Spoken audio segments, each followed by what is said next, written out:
नमस्कार मित्रों, मैं विकास वर्धन। आज एक ज्वलंत बिंदु पर अपनी बात रखने के लिए आया हूँ। हम लोगों ने अपने शहरों में सड़क पर चलती हुई गायों को, सांड को देखा जरूर होगा। उसके कारण असुविधा होती है। मन में गालियां उठती, करे ये गाय कहाँ से आ गई। लोग गाय को छोड़ देते हैं, क्यों? अपने पास क्यों नहीं रखते? एयर पोल्यूशन होता है, सड़क पे गाड़ियां बहुत अधिक चलती है, पर्यावरण की समस्या सुनने में आती है।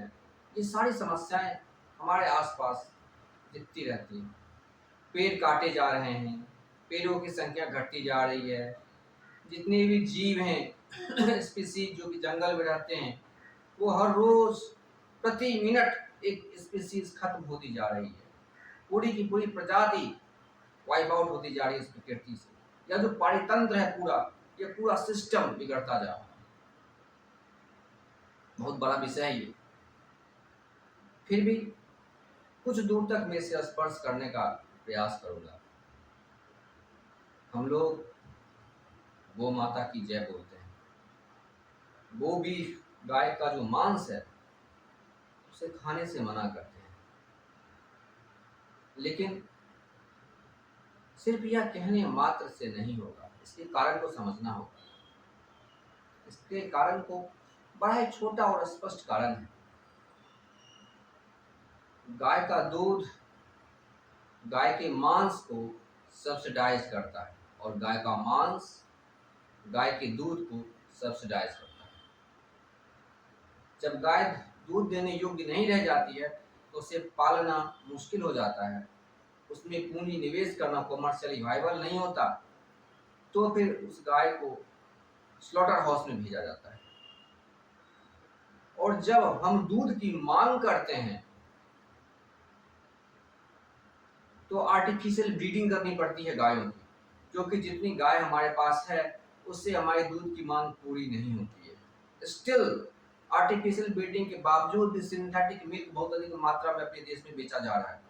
इसके बारे में संयुक्त राष्ट्र संघ ने भी भारत सरकार को आगाह किया कि आपके देश में दूध की मांग इतनी अधिक है और दूध का उत्पादन इतना कम है, तो फिर यह आपके लिए चिंता का विषय है कि इतनी अधिक संख्या में लोग आर्टिफिशियल मिल्क कंज्यूम कर रहे हैं। यह विषय ध्यान देने योग्य है। फिर गाय के दूध की जब हम बात करते हैं, तो गाय का दूध जो आज आपको 55 रुपये 50 रुपये अलग अलग कीमतों पे मिलती है, अगर गाय के पूरे जीवन काल से गाय के मांस की वैल्यू अगर निकाल दी जाए, तो गाय का जो दूध है उसकी कीमत 2-3 गुना बढ़ जाएगी। और गाय का दूध अगर खाना लोग बंद कर दें, तो गाय को पाल कर मांस खाने योग्य बनाने में जितनी लागत लगेगी, उस हिसाब से गाय के मांस की कीमत कई गुना बढ़ जाएगी। तो जब हम दूध खाते रहेंगे, तो गाय का मांस भी सस्ता रहेगा। पहली बात समीकरण 1। समीकरण 2 पे चलते हैं। दूसरी बात यह है कि जितने भी स्तनधारी जीव हैं, वह सब बाल्यावस्था तक ही दूध पीते हैं, सिवाय आदमी को छोड़कर। एकमात्र आदमी ही है जो 80 वर्ष 100 वर्ष तक दूध पीता रहता है। बाकी जितने जीव हैं सब बाल्यावस्था में दूध पीते हैं, उसके बाद सब दूध छोड़कर जो भी चीज वो खाते हैं उसके ऊपर शिफ्ट कर जाते हैं। तो निश्चित रूप से आदमी का भी जो फिजिकल बॉडी है वह इस प्रकार से बनाया गया है कि पूरे जीवन दूध खाने की आवश्यकता नहीं है। हम प्लांट बेस्ड डाइट पर मूव कर सकते हैं, हम फ्रूट्स पर मूव कर सकते हैं।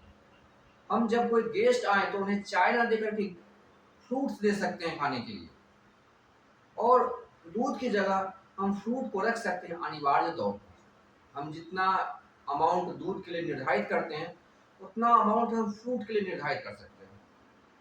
इससे क्या होगा कि फ्रूट की मांग बढ़ेगी, और जब फ्रूट की मांग बढ़ेगी तो पर्यावरण में फल के बड़े बड़े पेड़ लगाने की आवश्यकता पड़ेगी, बड़े बड़े बगीचे लगाने पड़ेंगे, क्योंकि जब फल की मांग बढ़ेगी तो पेड़ लगाने पड़ेंगे, उससे पर्यावरण भी शुद्ध होगा।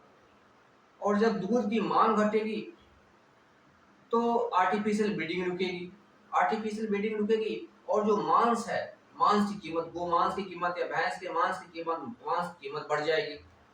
तो फिर मांस का कंजम्पशन रुक जाएगा जब इसकी कीमत बढ़ जाएगी, और जब कंजम्पशन रुक जाएगा, कंजम्पशन कम होने लगेगा, तो जानवरों का कटना कम होने लगेगा। ये सारी चीजें एक दूसरे से जुड़ी हुई है। इसे हमें एनालिटिकली समझना होगा कि इसका कंट्रोल पैनल तो मिल्क के पास है।